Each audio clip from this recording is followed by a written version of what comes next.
us a little bit about this survey that kind of started this. Sure. So I'm really excited to be here. I've actually partnered with Parents Magazine and Pfizer to really discuss this survey, but also really to educate parents about invasive pneumococcal disease and other childhood illnesses. So basically this survey really assessed over 2,000 expectant and new parents, their knowledge about 11 childhood illnesses and how to prevent them. And really what it did show is that of all these diseases, parents had the least amount of knowledge about invasive pneumococcal disease. And so really want to talk about it in a little bit more in depth today. Yeah, I'd love to hear about it. Sure. And of those 11 diseases, can you tell me what the other ones were? I'm just curious which, parents seem to have more knowledge about compared to others. Sure, yes. So more than twice as many parents knew about measles and mumps, polio, hepatitis B, but more towards the bottom that people didn't know about was not only invasive pneumococcal disease, but rotavirus and H. influenza, which is also a bacterial disease that can cause meningitis too. Oh, okay. All right. Good to know. I'm going to have to look up those as well. Okay, so tell us a little bit more about this invasive pneumococcal disease and,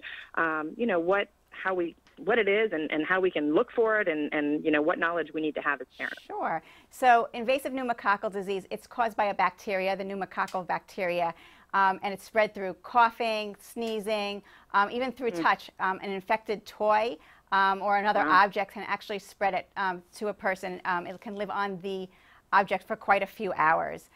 Oh, wow. Yeah, and invasive pneumococcal disease can cause bacteremia, which is an infection in the bloodstream. It can also cause meningitis, which is a severe infection around the spinal cord and the brain. And the reason why the reason why it's so important is not that it's so common now, but as you hear, the complication can be very severe. So it really is important for parents to know about it, but also how to protect their children from it. Yeah, so speaking of, how do we protect our children? Are all kids equally at risk? Are there certain groups of children that seem to get it more often, or is this kind of a blanket, that we need to all be aware of? Sure. Well, it's definitely important for everyone to be aware, but the children under the age of 2, they are at increased risk or a higher risk because their immune system is still developing. So they're actually at risk not only for invasive pneumococcal disease, but all the 14 childhood illnesses that are preventable by vaccines.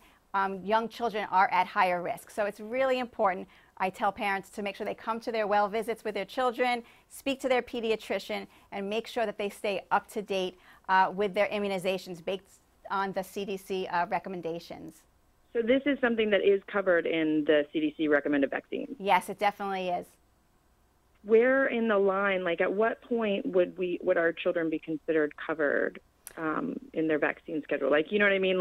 You say under 2, but sometimes they don't get their vaccines till later, certain of them.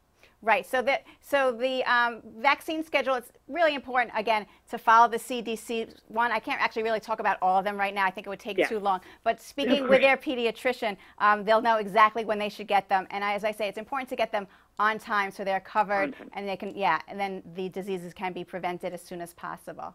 100%. And then, okay, so say we're doing all this, but your child still gets it. What signs and symptoms do we look for? How do we know when to go to the doctor? When should we raise red flags? And what are the treatments if we did not get a vaccine and they caught this? So many questions. Sorry. So that's okay. So yes, as I said, it can be a really severe illness, fever, irritability, headache, they may have poor feeding. In fact, many people don't know, but with invasive pneumococcal disease, it can actually start out as just as an ear infection, and that bacteria can actually sometimes cause meningitis. So that's why it is so important to stay up to date on those vaccinations.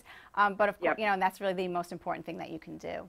And get to the pediatrician if any of these symptoms happen, for sure. And if they do happen and they find that they have, your child has this, are there treatments available? Yes. So for invasive pneumococcal disease, there is treatment, there is antibiotics, but again, there can certainly be complications. I had a patient that was treated, but they don't have meningitis, they've gotten over it, but the complications of hearing loss are still there. So as I said, so important for parents to know about it, but to protect their child right away and stay up to date on those vaccinations. Best way to protect themselves. I agree. We will continue to help spread that word. Okay, now where can parents go for more information? For more information, parents can go to babypneumococcalfacts.com.